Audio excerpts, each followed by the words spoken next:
bottoms are both flat, and that's to help them pop up and over anything that they might run into. So it's another good one that you can swim. So let's go ahead and get into a few questions that, I mean, some of the guys that have been fishing for a while, they may have these same questions, but definitely this will help out people that are just looking into getting into jig fishing.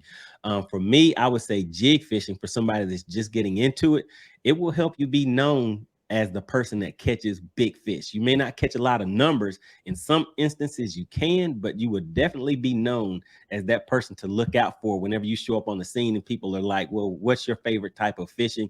Somebody may say crankbait. Somebody says, you know, hey, I like to drag a Carolina rig. If somebody says they fish a jig, they may not say something right offhand, but they're going to remember that. They're going to say, hey, I got to look out for that person right there. So let's just start off talking about this. What are the different types of jigs and when to use them? And just kind of show some examples. I know you had a few different jig heads. So what are the different types of jigs and when to use them?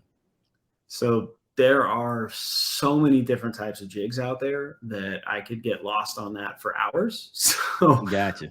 Break it down to like the main 7 or 8 styles that you're exactly going to do along the way.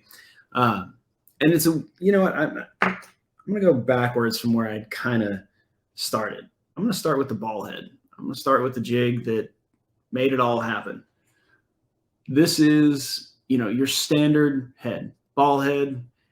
That's what your dad fished. That's what your granddad fished. That's what somebody years ago went, oh, this split shot, I bet we could just put it right on the end of this hook. And I should really look up the history on that, because I wonder if that's actually what happened. And if it is, I doubt anybody's going to admit to that. But that's what I want to know. Anyway, ball head is a versatile jig. It's versatile because it was never geared to be anything specific. It was just to get something to the bottom. You can use this through structure. You can use it through brush. You can use it shallow. You can use it deep. There are so many applications for this jig because it was just what it was originally meant to be. I personally, I will throw this anywhere. I have them all the way from, I think, down to 1/8 of an ounce through a full ounce that are in my box, because I can use them anywhere that I go. You know, and yeah, people see this and think like, oh, well, that's just a ball head. That's just this. That's just that. Because we've gotten so many different styles of jigs that have come around through the years that it's just boring, right? You know, oh, the ball head jig, it's just boring. When in actuality, this is a killer in your arsenal. It has the components of a football jig in that round head keeps you from getting hung up on a bunch of different things. It keeps you from turning over your jig. You can swim it through the water. This isn't going to cause you a whole bunch of drag like you would see from an arky head or, you know, a punch head. It's going to come through the water. Not as easily as a swim head, of course, because that's meant to come through the water that way, but it'll swim. It'll do anything you want. It'll give you those long drags on the bottom. It'll give you hops. It'll give you big rip, let it drop down. There are so many applications for this one. I mean, it covers everything, but it's missed a lot simply because, oh, it's old school. Gotcha. So as far as the type of structure that you would fish that football head, is that the football head or is that just the regular ball? This is just the round head. Oh, gotcha. Okay, so that round head. Okay, so that one's kind of just I guess a universal type. It's not a specific, like when you get into specifics. Okay, I got you. So I wanted to start with that one because it is a really good overall. And if any of you guys, you know, have something specific that you use a ball head for, I'd love to know. You know, I make jigs. I'm not going to sit here and tell you, oh, I know everything. I'm perfect. You can't be any better than me. I'm not foolish enough to think that. So if anybody has, you know, an application for a ball jig that they've come across somewhere along the way, I would love to hear it. I mean, just let me know.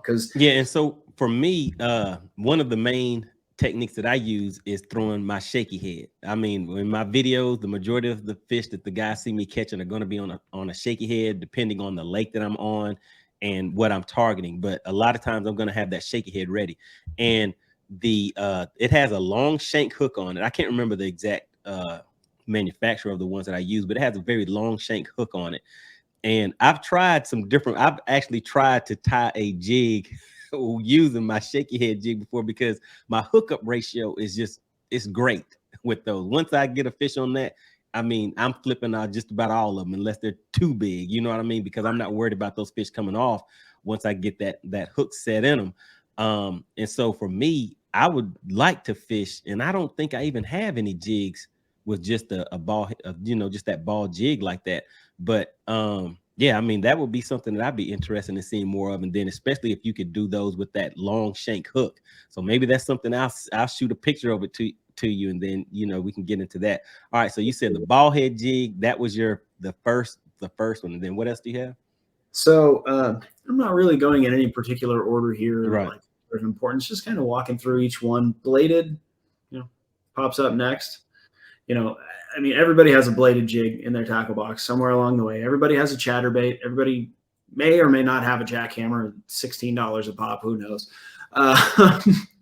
But I mean, I will fish a chatterbait through the summertime at night, all night.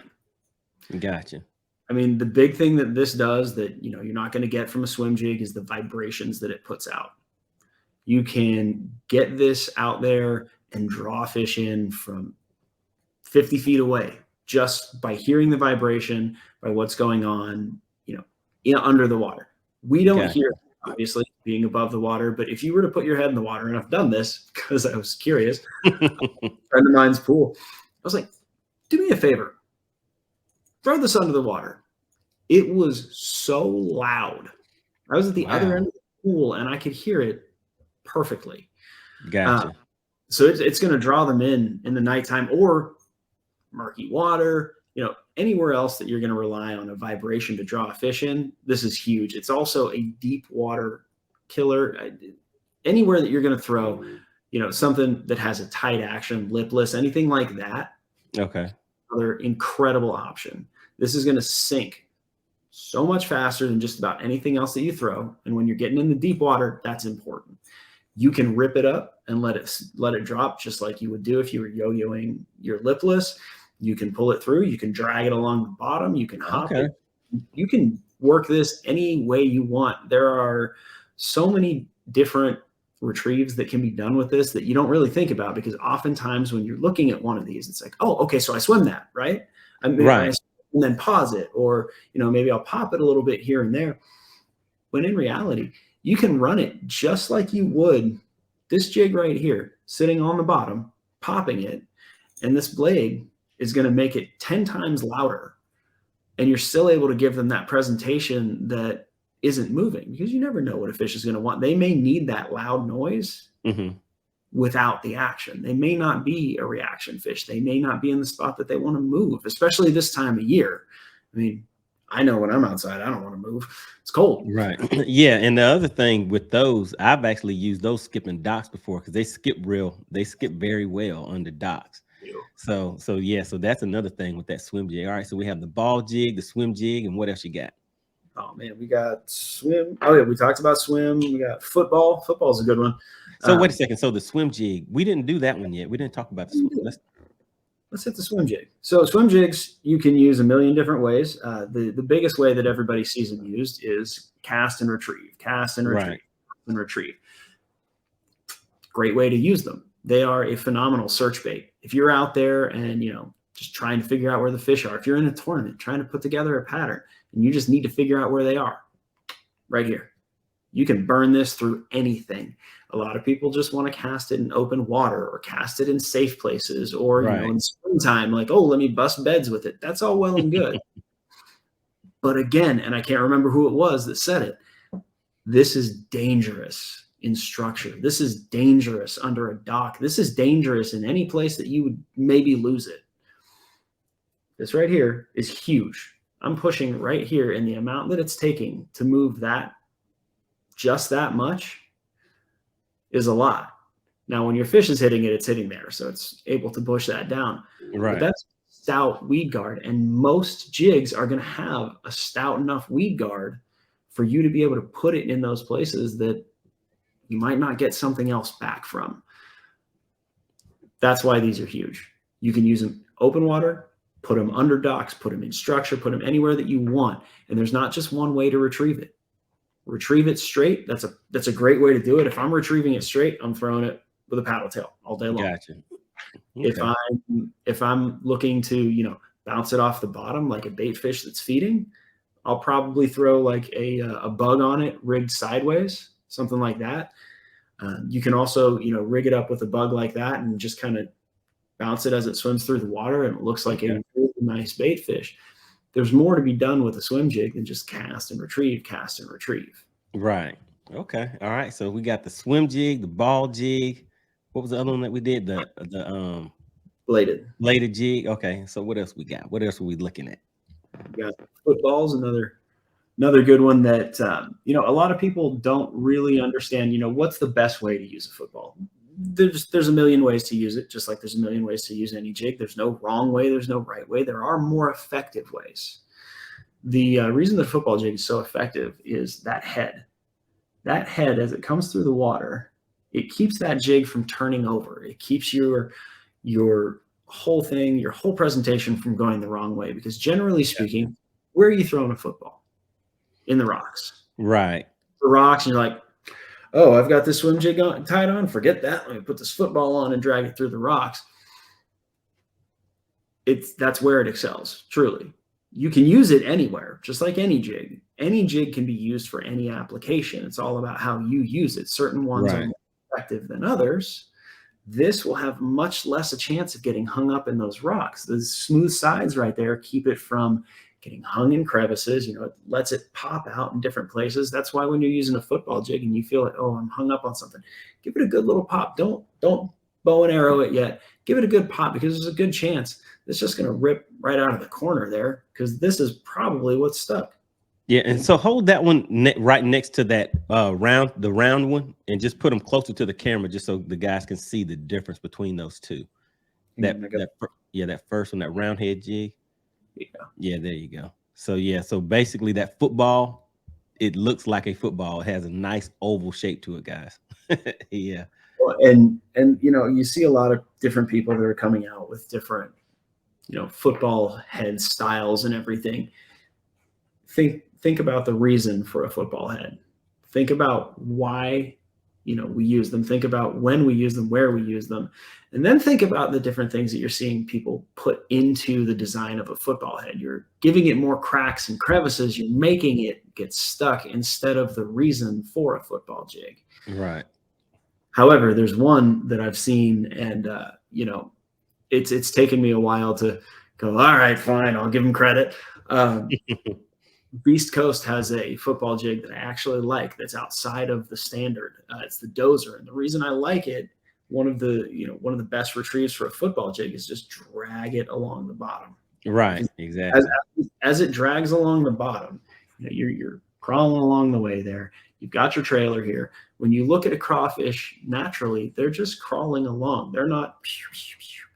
Right. That's fleeing. That's when they're running. And that's why your jigs, outside of a football jig, when they land up like this. So your claws are up in the air and they're in a defense position.